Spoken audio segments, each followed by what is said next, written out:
فلا أقسم بمواقع النجوم وإنه لقسم لو تعلمون عظيم إنه لقرآن كريم في كتاب مكنون لا يمسه إلا المطهرون تنزيل من رب العالمين.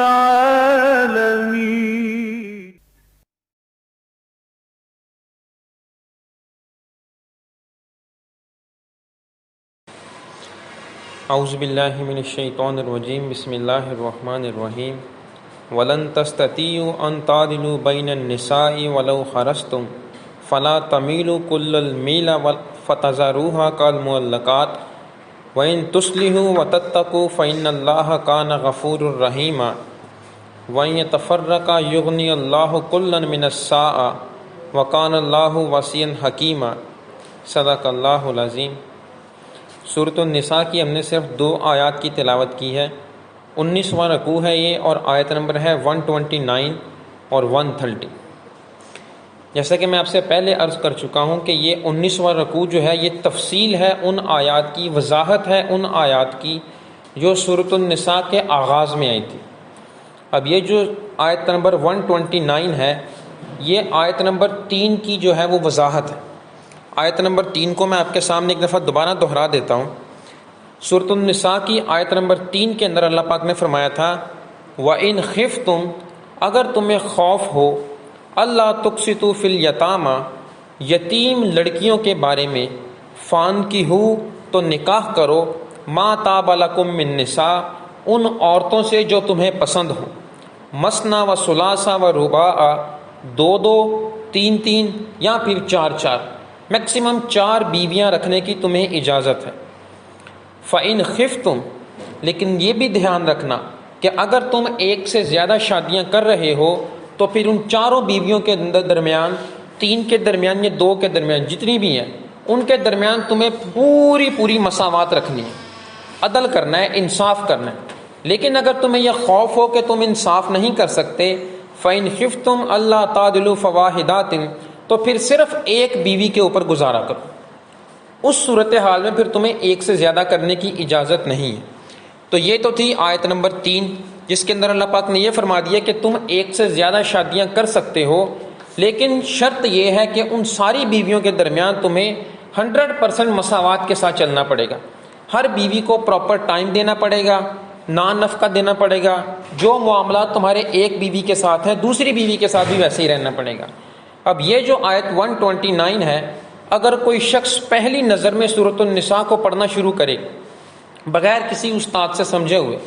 تو جب وہ ان دونوں آیات کو پڑھے گا تو کنفیوز ہو جائے گا. اب اس آیت کا ترجمہ کیا ہے؟ وَلَن تَسْتَطِيعُوا أَن تَعْدِلُوا بَيْنَ النِّسَاءِ، تم عورتوں کے درمیان ہرگز برابری نہیں کر سکتے. وَلَوْ خَرَصْتُمْ، چاہے تم جتنی بھی کوشش کر لو.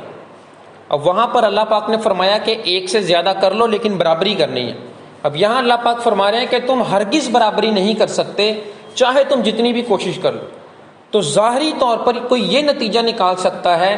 کہ جی دیکھو وہ جو آیت تھی اس آیت کے لحاظ سے منسوخ ہو گئی ہے، ختم ہو گئی ہے. اللہ نے کہہ دیا کہ تم برابری کر ہی نہیں سکتے، تو پھر کون ایسا ہے جو برابری کر سکتا ہے؟ تو لہٰذا مرد کو صرف ایک ہی شادی کی اجازت ہے، وہ ایک سے زیادہ نہیں کر سکتا. لیکن یہ اس کا ظاہری معنی ہے، اس کا ہرگز معنی یہ نہیں ہے جو یہ بیان کیا جائے. اگر کوئی اس چیز کو سمجھے، اس کا معنی یہ ہے جس چیز کے اندر تقسیم ممکن ہے، وقت کے اندر تقسیم ممکن ہے. آپ 12 گھنٹے ایک کو دے رہے ہو، 12 گھنٹے ایک کو دے رہے ہو، یہ چیز ممکن ہے. دن کے وقت آپ ڈیوٹی پر چلے جاتے ہو، شام کو مغرب یا عشاء کے بعد آتے ہو، تو ایک رات ایک بیوی کی طرف، دوسری رات دوسری بیوی کی طرف، تو یہ چیزیں ممکن ہیں. اس کے علاوہ جو کھانا پینے کا سامان ہے، نان نفقہ ہے، گھر بار ہے، یہ چیزیں بھی ممکن ہیں. اس کے اندر ایک مرد اپنی بیوی کے اندر تقسیم کر سکتا ہے. جس چیز کے اندر تقسیم ممکن نہیں ہے وہ ہے محبت۔ عین ممکن ہے کہ ایک مرد کی دلی رجحان، دلی میلان ایک بیوی کی طرف زیادہ ہو اور اپنی دوسری بیوی کی طرف اس کا جو دلی میلان ہے وہ کم ہو، تو یہ چیز جو ہے یہ ممکن نہیں ہے، اور اسی بارے میں اللہ پاک فرما رہے ہیں۔ اب عین ممکن ہے کہ کسی عورت کے ذہن میں آ جائے کہ یہ جو تشریح ہے یہ مولویوں نے، علماء نے اپنی طرف سے گھڑ لی ہے، اس کا معنی یہ نہیں ہے، معنی یہی ہے کہ مرد جو ہے وہ تقسیم کر ہی نہیں سکتا، تو یہ کسی نے اپنی طرف سے نہیں گھڑی۔ اس کے متعلق ایک حدیث ہے جس کی راویہ حضرت عائشہ رضی اللہ تعالیٰ عنہ ہے، اور دوسری جگہ پر اس کے جو راوی ہیں وہ حضرت ابو ہریرہ رضی اللہ تعالیٰ عنہ ہے۔ حدیث ایک ہے لیکن راوی اس کے دو مختلف ہیں۔ حدیث یہ ہے کہ نبی علیہ السلام، اب اس بات کو تو سارے مانتے ہیں کہ نبی علیہ السلام کی ایک سے زیادہ بیویاں تھیں، اور اللہ کے ہاں ان سے زیادہ بڑا ایسا کوئی نہیں جو اللہ سے ڈرنے والا ہو، اور ان سے بڑا بھی ایسا کوئی نہیں جو بیویوں کے اندر انصاف کرنے والا ہو، جس لیول کا وہ انصاف کرتے تھے۔ اس کے باوجود وہ یہ دعا کرتے تھے کہ اے اللہ، جو تقسیم میرے ہاتھ میں ہے وہ تو میں کر رہا ہوں، لیکن جو چیز میرے ہاتھ میں نہیں صرف تیرے ہاتھ میں ہے، اس کے بارے میں آپ مجھ سے سوال نہ کریے گا، مجھے ملامت نہ کریے گا، میرا مواخذہ نہ کریے گا۔ اب وہ دلی میلان ہے، ایک شخص کا دلی میلان ایک بیوی کی طرف زیادہ ہو سکتا ہے، وہ خوبصورت زیادہ ہے، عقل مند زیادہ ہے، کوئی اور ایسی کوالٹی ہے جو اس میں زیادہ ہے، دوسری بیوی جو ہے وہ عمر کے اندر زیادہ بڑی ہو چکی ہے، خوبصورتی کے اندر کم ہو چکی ہے، یا پھر وہ زیادہ عقل مند، کوئی بھی وجوہات ہو سکتی ہے، لیکن اس کا ہرگز یہ معنی نہیں کہ جن چیزوں کے اندر تقسیم ممکن ہے وہ بھی اس کی طرف سے کم کر دی جائے، اس کی طرف سے ان کی کمی نہیں کی جا سکتی۔ ہاں جو دلی میلان ہے وہ کیونکہ ہمارے قبضے میں نہیں ہے، ایک مرد کے قبضے میں نہیں ہے۔ ایک اور حدیث ہے، نبی علیہ السلام فرماتے ہیں کہ پوری مخلوق کا جو دل ہے وہ اللہ کی دو انگلیوں کے مابین ہے، اللہ جسے چاہتا ہے، جس کی طرف چاہتا ہے اس کی طرف موڑ دیتا ہے، تو دلی میلان ایک مرد کے قبضے میں نہیں ہے۔ اس کے بارے میں اللہ پاک جو ہے وہ ریلیکسیشن دے رہے ہیں کہ جہاں تک تم سے ممکن ہو سکے بیویوں کے اندر تمہیں برابری کرنی ہے، جو چیز پھر تمہارے ہاتھ میں ہے ہی نہیں اس کے اندر تم برابری نہیں کر سکتے۔ تو اس آیت کا یہ معنی ہے وَلَن تَقْسِطُوا أَن تَعْدِلُوا بَيْنَ النِّسَاءِ، اور تم عورتوں کے درمیان برابری ہرگز نہیں کر سکتے، وَلَوْ خَرَصْتُمْ، چاہے تم جتنی مرضی کوشش کر لو، فَلَا تَمِيلُوا كُلَّ الْمَيْلِ فَتَذَرُوهَا كَالْمُعَلَّقَاتِ، اور دیکھو ایسا نہ کرنا کہ ایک کی طرف سارے کا سارا جھکاؤ ہو جائے اور دوسری کو تم معلق چھوڑ دو، اس کو نان نفقہ تو دے رہے ہو لیکن اس کے جو باقی حقوق ہیں وہ تم ادا نہیں کر رہے۔ اب ایسی صورتحال میں جو عورت ہوگی وہ ہوا میں لٹکی ہوئی ہے، نہ وہ شوہر والی ہے اور نہ وہ بغیر شوہر والی ہے، کہ اگر تم اسے آزاد کر دو گے تو اس کے پاس آپشن ہوگی وہ کسی اور سے نکاح کر سکتی ہے، لیکن نہ تم اس کے حقوق پورے کر رہے ہو، سارے کا سارا رجحان تمہارا پہلی بیوی کی طرف ہے، تو یہ صورتحال جائز نہیں ہے۔ وَإِن تُصْلِحُوا وَتَتَّقُوا، اور اگر تم اصلاح کرتے رہو اور پرہیزگاری اختیار کرو، فَإِنَّ اللَّهَ كَانَ غَفُورًا رَحِيمًا، تو یقیناً اللہ کی ذات غفور بھی ہے، رحیم ہی ہے۔ اگر تم سے کوئی کمی کوتاہی ہو رہی ہے کسی معاملے میں تو اللہ سے معافی طلب کرو، اور اگر بیوی کے حقوق کے اندر تم سے کمی کوتاہی ہو رہی ہے تو اس سے بھی پھر معافی مانگ لو کہ میں حتی الامکان کوشش کر رہا ہوں تمہارے حقوق پورے کرنے کی، لیکن اگر کوئی بعض اوقات کمی کوتاہی ہو جائے، کیونکہ انسان سے کمی کوتاہی ہو جاتی ہے، تو اپنی اس متعلقہ بیوی سے بھی معذرت کرے، معاف کرے، وہ معاف کر دے گی، اور اللہ سے بھی معافی طلب کرے۔ وَإِن يَتَفَرَّقَا، اور اگر دونوں کے اندر جدائی پیدا ہو جائے۔ اب یہ جو آیت ہے ہمارے معاشرے سے متعلق ہے، بعض حضرات کے نزدیک ہوتا یہ ہے کہ میاں بیوی کے اندر بہت زیادہ لڑائی چل رہی ہے، لیکن وہ طلاق دینے کو ناجائز سمجھتے ہیں کہ اگر میں طلاق دے دوں گا تو یہ حرام کے زمرے میں ہو جائے گا۔ طلاق دینا حرام نہیں ہے، یہ حلال ہے۔ وہ الگ بات ہے کہ یہ اللہ کے نزدیک جتنی بھی چیزیں حلال پیدا کی گئی ہیں ان میں سب سے ذرا ناپسندیدہ یہ ہے، اس لیے شریعت یہ چاہتی ہے کہ ایک مرد اور عورت کا جو نکاح ہوا ہے وہ زندگی تک چلتا رہے، جب تک دونوں میں کسی ایک کی موت نہیں ہو جاتی۔ اگر کسی مرد کی نیت یہ ہے کہ میں اس عورت سے شادی کر رہا ہوں اور صرف 2-4 مہینے بعد میں اسے چھوڑ دوں گا، تو نکاح سرے سے جائز ہی نہیں، کیونکہ اس کی نیت ہی نہیں ہے۔ جب بھی کوئی شادی کرے اس کو نیت یہ رکھنی چاہیے کہ میں یا یہ عورت جب تک مر نہیں جاتے تب تک ہم اس شادی کو کنٹینیو کریں گے۔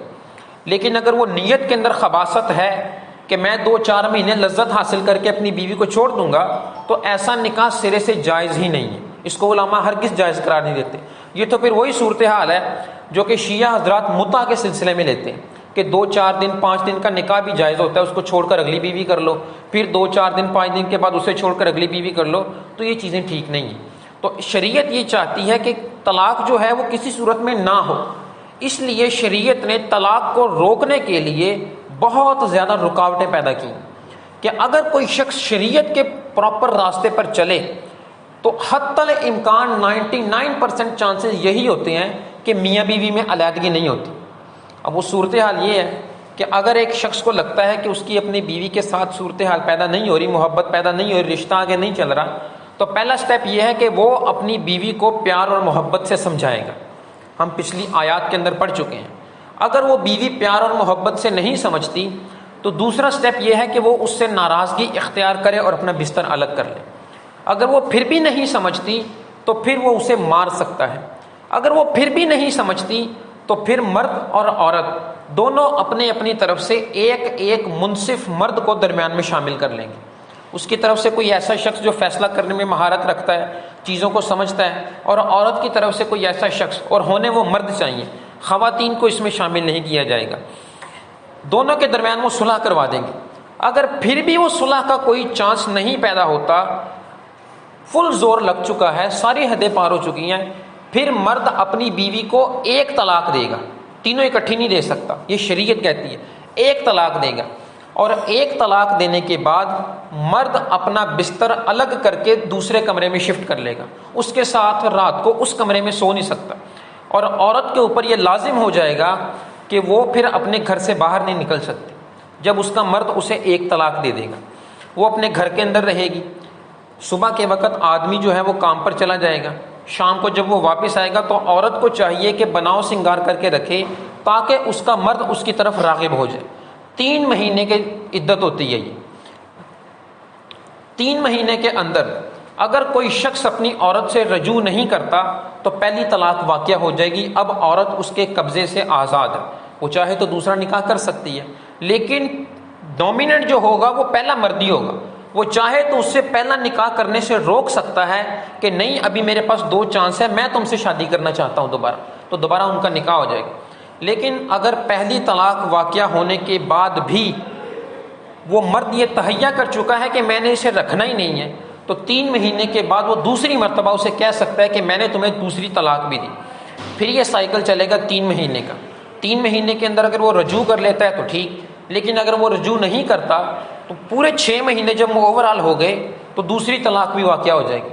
اب بھی عورت کو یہ اجازت ہے کہ وہ اس کے قبضے سے آزاد ہو چکی ہے، وہ چاہے تو دوسرا نکاح کر سکتی ہے، لیکن ابھی بھی کیونکہ اس کے پہلے شوہر کے پاس اختیار ہے تیسری طلاق کا، تو وہ ہولڈ کر سکتا ہے اسے کہ نہیں میں تم سے شادی کرنا چاہتا ہوں، تم ابھی آزاد نہیں، تو اس سے شادی کر کے رجوع کر سکتا ہے۔ لیکن اگر پھر بھی وہ ارادہ رکھتا ہے کہ میں نے اسے رکھنا ہی نہیں ہے تو تیسری طلاق دے گا، 3 مہینے گزریں گے اور اس کے بعد ختم۔ تیسری طلاق کے بعد کوئی چانس نہیں،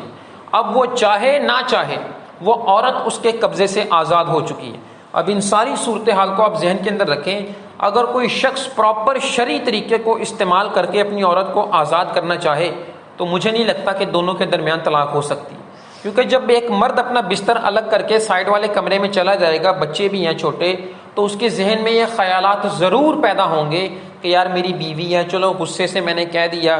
غلطی کمی کوتاہی ہو گئی، رجوع ہو جائے گا۔ این ایکسٹریم حالت یہ ایسی ہوگی کہ رجوع نہ ہو،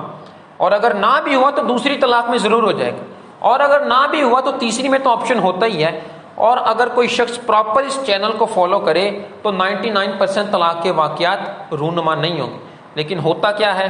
معاشرے کے اندر غصے میں مرد آ کر فوراً سے تینوں طلاقیں ایک ہی دفعہ دے دیتا ہے، اور اس کے بعد سر پکڑ کے بیٹھ جاتا ہے، پھر مختلف مفتیان کرام سے فتوے لیتا ہے کہ یہ 3 تھی کہ 3 1 تھی۔ اور اس کے بارے میں اچھے سے جان لیں،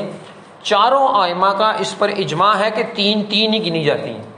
3 کسی زمرے میں 1 نہیں گنی جاتی، چاہے وہ ایک ہی محفل میں اس نے 3 دے دی ہیں یا چاہے اس نے الگ الگ محفل کے اندر 3 دے دی ہیں، وہ غصے سے دی ہیں یا خوشی خوشی دی ہیں، وہ 3 ہی گنی جائیں۔ ابھی شریعت اس آیت میں اللہ پاک فرما رہے ہیں کہ اگر میاں بیوی کے اندر معاملہ ٹھیک نہیں ہو رہے، ہر دن آپس میں لڑائی جھگڑا چل رہا ہے، وہ اسے گالی گلوچ کر رہا ہے، وہ اسے گالی گلوچ کر رہی ہے، وہ اسے ذلیل کر رہا ہے، وہ اسے ذلیل کر رہی ہے، اور اس صورتحال میں جو چھوٹے بچے ہیں ان کے اوپر نیگیٹو امپریشنز پڑتے ہیں، وہ پازیٹیو امپریشنز کے ساتھ کبھی بڑے نہیں ہو سکتے. تو ایسی صورتحال میں اللہ پاک فرما رہے ہیں کہ پھر تمہارے لیے راستہ ہے، تم ایک دوسرے کو آزاد کر دو. وَإِن يَتَفَرَّقَا يُغْنِ اللَّهُ كُلًّا مِنَ السَّعَةِ، اور اگر دونوں میں جدائی پیدا ہو جائے تو اللہ اپنی وسعت سے دونوں کو غنی کر دے گا. عین ممکن ہے کہ تم دونوں کی آپس میں نہیں بنی، مرد کو اللہ پاک دوسری عورت ایسی عطا فرما دے جو کہ اس سے مطابقت رکھتی ہو، اور عورت کو اللہ پاک ایک ایسا مرد عطا فرما دے جو اس سے مطابقت رکھتا ہو، تو دونوں کے لیے آسانی پیدا ہو جائے گی. وَقَانَ اللَّهُ وَسِيعًا حَكِيمًا، اور اللہ کی ذات وسیع بھی ہے اور حکمت رکھنے والی بھی ہے. اس نے جتنے بھی قانون بنائے ہیں